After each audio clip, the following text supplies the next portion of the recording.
Welcome to the new lesson. इस lesson में आज हम लोग जो सीखने जा रहे हैं दैट इज सेंटेंस। सबसे पहले ये समझेंगे सेंटेंस होता क्या है। तो सेंटेंस का जो शुरुआत हुआ उससे पहले ऐसा क्या चीज़ है जिसकी वजह से सेंटेंस बना, तो आप कहोगे वर्ड। फिर वर्ड कैसे बना, आप कहोगे अल्फ़ाबेट। अल्फ़ाबेट कैसे बना, साउंड। मतलब सबसे पहले आपका क्या आया, साउंड। साउंड से हमने क्या किया, वर्ड को क्रिएट किया। जो वर्ड एक मीनिंगलेस हुआ और एक मीनिंगफुल हुआ। जो मीनिंगफुल हुआ उसको हम लोग वर्ड कह रहे हैं। तो जैसे हम लोग ये साउंड से अब मान लो सी बोले, ए बोले, टी बोले और इसको मिलाकर क्या बना लिए, कैट बना लिए। तो हमने कैट किसी एक पर्टिकुलर थिंग्स या फिर एनिमल्स या फिर किसी का भी नामकरण कर दिया, नेम कर दिया, तो ये हमारा वर्ड हो गया। अब वर्ड जब बहुत सारे वर्ड एक साथ मिले और हम अपने फीलिंग्स को किसी के साथ शेयर कर पाए कि दिस इज दैट और दिस इज दिस, तब हम उस वाले पार्ट को क्या कहते हैं, सेंटेंस कहते हैं। तो सेंटेंस यही है, कॉम्बिनेशन ऑफ वर्ड्स और एक आपका फीलिंग्स जो आप डिलीवर करते हो सामने वाले को, लिसनर को, जो आप अपनी मन की बात को बताने के लिए जो यूज करते हो पूरे पार्ट, उस पूरे पार्ट को क्या कहते हैं, सेंटेंस कहते हैं, राइट। तो सेंटेंस देखो, टाइप ऑफ सेंटेंस कितने तरह के होते हैं सबसे पहले ये समझेंगे। तो आप यहां देखो, यहां लिखा हुआ है, एक है अकॉर्डिंग टू पर्पस और दूसरा अकॉर्डिंग टू स्ट्रक्चर। पर्पस कहने का मतलब जब हम लोग सेंटेंस यूज करते हैं तो उसमें हमारा कुछ मोटिव होता है। स्पीकर का जो मोटिव होगा वो कुछ होगा जिसके वजह से वो ऐसा सेंटेंस यूज करेगा। तो उसका मोटिव जिस तरह का रहेगा वो उसी तरह का सेंटेंस यूज करेगा। तो आप देखो उसका मोटिव क्या है, पर्पस क्या है। अगर उसका मोटिव होगा सिर्फ आंसर देने का, तब वो कौन सा सेंटेंस यूज करेगा, आपका असर्टिव सेंटेंस यूज करेगा। असर्टिव कहने का मतलब असर्ट करता रहता है, वो बताता रहता है। I mean to say that, वो डिक्लेयर करेगा। इस वाले सेंटेंस को जिसको असर्टिव कहते हैं, उसी वाले सेंटेंस को हम लोग क्या कहते हैं, डिक्लेयर कहते हैं, डिक्लेरेटिव सेंटेंस कहते हैं। तो assertive and declarative both are same. और इन्हीं दोनों सेंटेंस से, असर्टिव सेंटेंस से एंड डिक्लेरेटिव सेंटेंस से हमारा दो सेंटेंस निकलकर बना है। The first one is affirmative sentence, affirmative sentence, और second one is negative sentence, right. Negative sentence, जब हमको पॉजिटिव बात बोलना होता है तब हम अफर्मेटिव का यूज करते हैं। जब नेगेटिव मींस नो वाली बात बोलनी होती है तब हम लोग नेगेटिव सेंटेंस यूज करते हैं। नेगेटिव में अगर कोई आपको जवाब देना है तो नेगेटिव सेंटेंस यूज करोगे। अफर्मेटिव तो फॉर दैट अगर हम लोग कहें दैट वी आर लर्निंग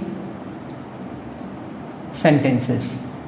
अब ये कौन सा सेंटेंस है, ये सेंटेंस आपका असर्टिव सेंटेंस है। ये जो पूरा पार्ट हमने कहा वो क्या कहा, पॉजिटिव वे में कहा, that's why this is affirmative sentence. Negative sentence क्या कहेगा, ना कर बात कहेगा। For that I am not a student. अब ये आपको एक जवाब दे रहा है, लेकिन किस वे से दे रहा है, नेगेटिव वे से दे रहा है। And that's why both sentence, affirmative and negative, both sentence are assertive sentence. Assertive sentence ये भी है और ये भी है। अगर कहता आई एम अ स्टूडेंट, ये सेंटेंस और ये सेंटेंस, जिसमें कह रहा है नॉट और जिसमें कह रहा है कि आई am a student, I am not a student, both sentence, ये दोनों के दोनों सेंटेंस जो है वो असर्टिव है। लेकिन ये सेंटेंस आपका, ये पूरा का पूरा सेंटेंस जिसमें क्योंकि नॉट है तो वो नेगेटिव है, और इसमें नॉट नहीं है जिसकी वजह से ये आपका कौन सा सेंटेंस हो गया, अफर्मेटिव सेंटेंस हो गया। तो असर्टिव सेंटेंस हम लोग यूज करते हैं आंसर देने के लिए। अफर्मेटिव उसी से निकला है, नेगेटिव उसी से निकला है। Assertive is the father and ये दोनों आप समझ लो उसका सन है। एक पॉजिटिव बात करता है और एक नेगेटिव बात करता है। असर्टिव सेंटेंस को हम लोग किस लिए यूज करते हैं, क्या पर्पस रहता है, हमारा आंसर देने का पर्पस रहता है। हम उसको जवाब देते हैं, डिलीवर करते हैं। तो रिप्लाई जब करेंगे तब हम लोग ऐसा सेंटेंस यूज करेंगे। ओके, सेकेंड सेंटेंस भी है इंट्रोगेटिव। आप नाम से ही पता कर ले सकते हो। इंट्रोगेटिव कहने का मतलब इंट्रोगेट करेगा। इंट्रोगेट कहने का मतलब वो पूछेगा। जब कभी भी आप किसी से कुछ पूछना चाहते हो तो असर्टिव सेंटेंस का हम लोग कभी भी यूज नहीं कर पाएंगे। We have to use interrogative sentence. Interrogate करने के लिए there is another sentence that is, अब ये जो होता है दो तरह का होता है। ये भी आपका ये होगा यस नो क्वेश्चन, और दूसरा जो होगा आपका WH question, right. Yes no question, WH question, ये हमेशा आपका हेल्पिंग वर्ब से शुरू होगा और ये हमेशा आपका WH वर्ड से शुरू होगा, और finally we have question mark. इसको यस नो क्वेश्चन क्यों कहते हैं, क्योंकि सपोज करो आप, हम ये एग्जांपल ले रहे हैं यस नो क्वेश्चन का एग्जांपल देखो, अगर मैं कहूं आपसे आर यू अ मैन, तो either you can say yes और no if you are and if you are not. तो अब इस सेंटेंस का जवाब क्या होगा? अगर आप यस कहोगे तो yes I am a man, या फिर क्या कह सकते हो? No I am not a man. तो ये देखो, ये जो हमारा जवाब हुआ क्या हुआ? यस और नो में हुआ, जिसके वजह से इंट्रोगेटिव का जो पार्ट है हमारा, उस वाले पार्ट को क्या कहते हैं? यस नो क्वेश्चन कहते हैं। ठीक है, अब लेकिन ये WH वर्ड से जो क्वेश्चन आएगा, जैसे हु आर यू, इसका जब आप जवाब देने जाओगे तो you can not say yes और no, you have to answer particular, आपको पर्टिकुलर जवाब देना पड़ेगा। जैसे आई एम श्याम, आपने अपना जवाब दिया आई एम इंजीनियर, जो भी आप हो वो बताओगे, ना कि यस और नो कहोगे। ठीक है, तो इंट्रोगेटिव सेंटेंस क्या होता है? इंट्रोगेट करेगा, क्वेश्चन करेगा। असर्टिव सेंटेंस क्या करेगा? आपका जवाब देगा, हमेशा रिप्लाई करेगा। अब आते हैं नेक्स्ट पार्ट में, दैट इज इंपरेटिव सेंटेंस। ये इंपरेटिव सेंटेंस क्या होता है? इस बारे से हम लोग जवाब दे रहे थे, इससे हम लोग को पूछ रहे थे, इससे हम लोग ऑर्डर देंगे। अगर ऑर्डर देना होगा तो इंपरेटिव सेंटेंस का यूज करेंगे, अगर रिक्वेस्ट करना होगा तो आप इसी सेंटेंस का यूज करोगे, अगर आपको एडवाइस देना है तो आप इसी सेंटेंस का यूज करोगे, अगर कुछ मना करना है, वार्निंग देना है, तब आप इसी सेंटेंस का यूज करोगे। तो ये सारा पर्पस को फुलफिल करने के लिए जिस सेंटेंस का यूज करते हैं, दैट इज इंपरेटिव सेंटेंस। और ये इंपरेटिव सेंटेंस कैसे स्टार्ट होता है? वर्ब से, जैसे गो देयर, कम हियर। सो ये सारा सेंटेंस क्या होगा? इंपरेटिव होगा। ठीक है जी। अब आते हैं एक्सक्लेमेटरी सेंटेंस में। एक्सक्लेमेटरी सेंटेंस नाम से हम लोग सबसे पहले मतलब समझ लेते हैं। एक्सक्लेम कहने का मतलब आपके फीलिंग से जो अटैच होगा, आपको जो फीलिंग होगा, strong feelings and weak feelings दोनों। तो अगर आप सैड फीलिंग में हो, तब जो बात कहोगे, किस सेंटेंस का यूज करोगे? आप एक्सक्लेमेटरी सेंटेंस का यूज करोगे। अगर हैप्पी फीलिंग आपके पास है और कुछ कहना चाहते हो उसके लिए, then we will use which sentence? Exclamatory. अगर कुछ सरप्राइज फीलिंग है तब भी आप कौन सा सेंटेंस यूज करोगे? आपको यही एक्सक्लेमेटरी सेंटेंस यूज करना है। जैसे सैड फीलिंग के लिए फॉर एग्जांपल हम लोग एग्जांपल लेते हैं, oh no I have missed the train. अब इसमें आप क्या कह रहे हो कि that you have missed the train. अब ये जो आपका वर्ड हुआ ओह नो, ये क्या चीज को? सैडनेस को दिखाता है। ये पूरा का पूरा आपका असर्टिव पार्ट ही है, लेकिन ये जो फीलिंग्स आपका इसमें अटैच हुआ, जिसकी वजह से इस पूरे सेंटेंस को क्या बना गया? एक्सक्लेमेटरी बना गया। या फिर अगर आप सरप्राइज हो, what a nice place it is. अब इसमें आप क्या कर रहे हो? सरप्राइज कर रहे हो। तो ये वाला सेंटेंस क्या है? एक्सक्लेमेटरी है। जब कभी भी आपके फीलिंग्स को वो इंडिकेट करेगा, या फिर आपको इंडिकेट कराना होगा किसी को, और वो जो पार्ट आप यूज करते हो, कुछ एक्सक्लेमेटरी वर्ड्स यूज करते हो सैड के लिए फिर और हैप्पी के लिए, वो सारा का सारा क्या जाएगा? एक्सक्लेमेटरी में आएगा। अब आते हैं ऑप्टेटिव सेंटेंस। इस ऑप्टेटिव से हमको याद रखना है कि ऑप्टेट का मतलब क्या होता है? इसमें होता है विश। हम लोग जो विश किसी को करते हैं, कॉन्ग्रेचुलेट किसी को करते हैं, कांग्रेचुलेशंस किसी को करेंगे तो इस सेंटेंस से करेंगे, राइट। और अगर किसी को ग्रीटिंग्स करना है, गुड मॉर्निंग गुड आफ्टरनून करना है, तो इसी सेंटेंस से करना है। अगर किसी को हैप्पी बर्थडे करना है तब आप इसी सेंटेंस से करोगे। आप अगर किसी को कह रहे हो हैप्पी बर्थडे टू यू, तो आप क्या यूज कर रहे हो? आप कौन सा सेंटेंस यूज कर रहे हो? ऑप्टेटिव सेंटेंस यूज कर रहे हो। आप किसी को अगर गुड मॉर्निंग कह रहे हो तो आप कौन सा सेंटेंस यूज कर रहे हो? ऑप्टेटिव सेंटेंस यूज कर रहे हो। किसी को आप कह रहे हो कि may you get well soon, अब उसके लिए आप विश कर रहे हो कि आप जल्दी से ठीक हो जाओगे, तो ये क्या कर रहे हो? आप ऑप्टेट कर रहे हो, आप उसके लिए विश कर रहे हो। तो ये हमने देख लिया कि अकॉर्डिंग टू पर्पस कितने तरह का सेंटेंस होता है। एक बार हम फिर से रिपीट करते हैं कि क्या क्या सेंटेंस है हमारे पास। इधर में 5 सेंटेंस था। The first one is assertive. Assertive में हम लोग क्या करते हैं? असर्ट करते हैं, जवाब देते हैं। इंट्रोगेटिव में क्या करते हैं? क्वेश्चन पूछते हैं। क्वेश्चन पूछने के लिए आप जो सेंटेंस यूज करोगे that will be interrogative. Okay. इसके बाद जो था इंपरेटिव सेंटेंस था, ऑर्डर रिक्वेस्ट एडवाइस करने के लिए जो पार्ट यूज करेंगे that will be imperative sentence. इसके बाद क्या था आपका एक्सक्लेमेटरी सेंटेंस, आपका फीलिंग से जो अटैच होगा sentence that will be exclamatory. Optative, किसी को विश करना है, बधाई देना है, तो वो वाला पार्ट क्या होगा, वो वाला सेंटेंस क्या होगा, ऑप्टेटिव सेंटेंस। अब आते हैं नेक्स्ट पार्ट में, that is according to structure. आप इन सब सेंटेंस को भी सुने होंगे कि सिंपल सेंटेंस होता है, कॉम्प्लेक्स सेंटेंस होता है, कंपाउंड सेंटेंस भी होता है, तो इसको भी समझेंगे। आप देखो सिंपल सेंटेंस होता क्या है, नाम क्या लिखा हुआ है सिंपल, ये लिखा हुआ है कॉम्प्लेक्स और यहां लिखा हुआ है कंपाउंड, ठीक है। तो इसी के तीन जो वर्ड है उसके अंतर को अगर समझ ले तो आप अच्छी तरह से समझ जाओगे सिंपल सेंटेंस क्या होता है। इसमें क्या होगा, एक क्लॉज होगा, तीनों में क्लॉज होता है। क्लॉज क्या होता है, सबसे पहले आप समझ लो क्लॉज होता क्या है। क्लॉज कहने का मतलब सब्जेक्ट प्लस प्रेडिकेट, जहां होगा वो क्लॉज होगा, एक सब्जेक्ट और एक प्रेडिकेट। फॉर एग्जाम्पल अगर कहूं मैं एकदम सिंपल सा एग्जाम्पल लूं, आई एम अ स्टूडेंट, अगर आपके लिए बात कहा गया या फिर आपने कहा आई एम अ स्टूडेंट, तो ये एक क्लॉज है, ठीक है। अब ये क्लॉज है तो अब आपको पता करना है कि सिंपल क्लॉज है, कॉम्प्लेक्स है या फिर कंपाउंड क्लॉज। यही अगर आप समझ गए तो आपको समझ में आ जाएगा सिंपल सेंटेंस क्या होता है, कॉम्प्लेक्स क्या होता है, कंपाउंड क्या होता है। तो इसमें क्या होता है, इसमें जो क्लॉज होगा वो इंडिपेंडेंट क्लॉज होगा,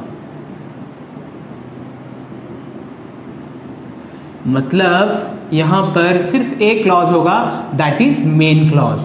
सिर्फ एक ही क्लॉज होगा जो आपको वो पूरा मीनिंग प्रोवाइड करेगा, उसका मीनिंग कहीं और नहीं रहेगा, उसी के अंदर रहेगा। जैसे इस एग्जांपल को, इस सेंटेंस को अगर देखें आई एम अ स्टूडेंट, तो इस सेंटेंस को पढ़ते हैं और समझ में आ जाता है कि यस वो स्टूडेंट है, जो कह रहा है वो स्टूडेंट है। आई एम स्टूडेंट, अगर मैं कहूं कि आई एम स्टूडेंट तो मैं अपनी पूरी बात को बता पा रहा हूं सेंटेंस के थ्रू से। वो सेंटेंस में कुछ भी ऐसा छुपा हुआ नहीं है जो यहां नहीं है, यहीं पर सारा बात है, राइट। तो वो क्या हो गया आपका इंडिपेंडेंट या फिर मेन क्लॉज हो गया। अब इसमें अब जब आते हैं कॉम्प्लेक्स सेंटेंस में, तो इसमें क्या होता है, एक होगा आपका मेन क्लॉज, मतलब वही इंडिपेंडेंट क्लॉज, और दूसरा जो होगा सबऑर्डिनेट क्लॉज होगा, subordinate clause.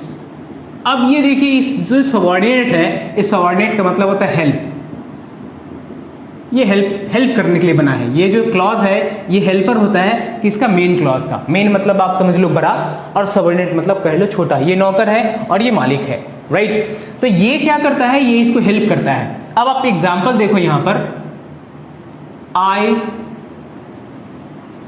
saw a man who was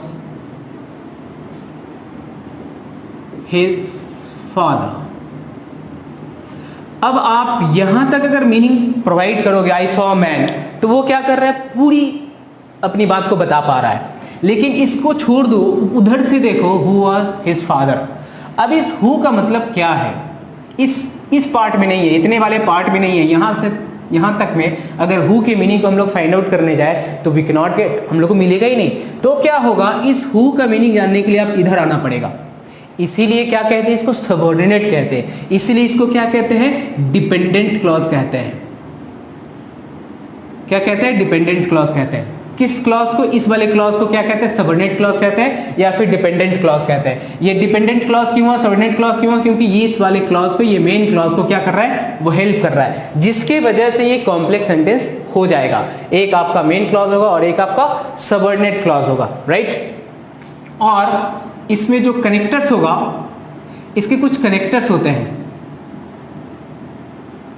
वो कनेक्टर्स इसके कनेक्टर से अलग होगा, कंपाउंड के कनेक्टर से अलग होंगे, ओके।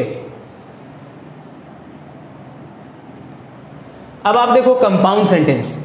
कंपाउंड सेंटेंस में क्या होगा, एक सिंपल सेंटेंस होगा प्लस दूसरा सिंपल सेंटेंस होगा, ठीक है। ये बात आप समझ लो, या फिर ऐसा समझो कि एक मेन क्लॉज होगा प्लस और एक मेन क्लॉज होगा, दो मेन क्लॉज होगा। यहां पर क्या था, सबऑर्डिनेट क्लॉज था और मेन क्लॉज था। इसमें क्या है, दोनों का दोनों मेन क्लॉज है। जैसे for example, I am a boy, बहुत इजी एग्जांपल मैं ले रहा हूं so that you can easily understand. I am a boy but you are a girl. अब देखो ये जो बीच में जो बट बैठा हुआ है, जो कनेक्टर बैठा हुआ है वो ऐसा, और इस ये जो एक पार्ट है, ये जो एक क्लॉज है, क्लॉज का भी मतलब मैं क्या समझाया था, सब्जेक्ट प्लस प्रेडिकेट। ये हमारा सब्जेक्ट है और ये पूरा प्रेडिकेट है, फिर हमारा यहाँ पर ये सब्जेक्ट है और ये पूरा प्रेडिकेट है, यू आर अ गर्ल, ठीक है, आपका ये सब्जेक्ट है और ये पूरा प्रेडिकेट है। तो ये सब्जेक्ट और ये प्रेडिकेट मिलकर क्या बना रहा है, आपका क्लॉज बना रहा है, और ये पूरी तरह से अपने मीनिंग को प्रोवाइड कर रहा है। ऐसा नहीं कि इसका मीनिंग किसी और सेंटेंस में, किसी और पार्ट में है, नहीं, तो ये पूरे मीनिंग को प्रोवाइड कर रहा है। कहने का मतलब ये मेन क्लॉज है। ये क्या है, आई एम अ बॉय क्या है, एक मेन क्लॉज है, सिंपल सेंटेंस है। यू आर अ गर्ल, ये भी क्या है, एक मेन क्लॉज है और एक सिंपल सेंटेंस है। तो ये क्या करता है, दो मेन क्लॉज रहेगा, बीच में जो कनेक्टर बैठा रहेगा वो सिर्फ इन दोनों को ज्वाइन करेगा, लेकिन इसका जो कनेक्टर बैठा रहेगा इसका मीनिंग जानने के लिए you have to come into the, कहां पर, आपको मेन क्लॉज में आना पड़ेगा। तो इस तरह से हमने देख लिया कि according to structure simple sentence होता है, कंपाउंड होता है, कॉम्प्लेक्स होता है, कंपाउंड होता है। अब एक बहुत इंपॉर्टेंट बात जो ध्यान से आप समझोगे, अभी मैंने क्या बताया कि ये सारे सेंटेंस अलग अलग होते हैं, असर्टिव होते हैं, इंट्रोगेटिव होते हैं, इंपरेटिव होते हैं, एक्सक्लेमेटरी होते हैं, ऑब्जेक्टिव होते हैं, ठीक है। इधर से क्या बताया, सिंपल, कॉम्प्लेक्स, कंपाउंड होता है, ठीक है। अब ये देखो मैंने एक यहां लिखा था आई एम नॉट ए स्टूडेंट, मैंने यहां लिखा था एक सेंटेंस था वी आर लर्निंग सेंटेंसेस। अब ये सेंटेंस जो है ये तीनों में से कोई एक हो सकता है। We are learning sentences either simple होगा या फिर कॉम्प्लेक्स होगा या फिर कंपाउंड होगा, ठीक है। तो आप ये देख लो ये सेंटेंस क्या है, मतलब जो असर्टिव सेंटेंस रहेगा वो तीनों में से कोई एक हो सकता है, तो सिंपल सेंटेंस है। आई एम नॉट अ स्टूडेंट, ये भी सिंपल सेंटेंस है क्योंकि एक ही क्लॉज है। आप इंट्रोगेटिव में भी जब आओगे, जो इंट्रोगेटिव का एग्जांपल दिया गया था for like are you a man बताया गया था, आर यू अ मैन, तो ये जो क्वेश्चन होगा ये क्वेश्चन भी कैसा है, सिंपल सेंटेंस में है। इंपरेटिव में भी वो है, ये एक्सक्लेमेटरी, ऑब्जेक्टिव, सारा सेंटेंस जो है आइदर सिंपल, कॉम्प्लेक्स, कंपाउंड में होगा। और इसमें भी जो है अगर मैं एग्जांपल लूं,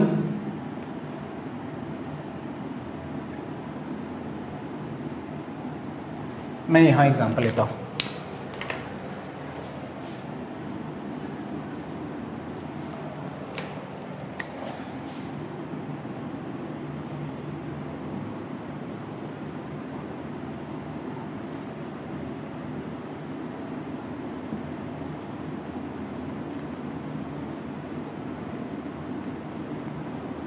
अब ये एग्जांपल देखो, ये इंट्रोगेटिव है, अंत में आपको फाइनली क्वेश्चन मार्क है, कह रहा है कि are you the man who slapped him yesterday. अब ये क्या कह रहा है, ये पूरा एक इंट्रोगेट कर रहा है। तो ये साथ साथ क्या है, आप इस सेंटेंस को कह सकते हो कि ये साथ साथ इंट्रोगेटिव सेंटेंस भी है और साथ साथ कॉम्प्लेक्स सेंटेंस भी है। क्यों, क्योंकि ये पूरा क्या है, एक मेन क्लॉज है और ये हु का मीनिंग इसके अंदर नहीं है, यहां पर आना पड़ रहा है आपको, जिसकी वजह से ये पूरा का पूरा क्या हो गया, आपका कॉम्प्लेक्स सेंटेंस भी है। तो कोई एक सेंटेंस जो कॉम्प्लेक्स होगा या फिर सिंपल होगा या कंपाउंड होगा वो इधर से भी हो सकता है, कोई एक सेंटेंस जो इधर का है वो ए भी हो सकता है। तो आपको उन सारे को अकॉर्डिंगली ध्यान में रखना है, ठीक है। तो आप इस वीडियो को अच्छी तरह से देखो सो that you can easily understand and thank you, thanks a lot.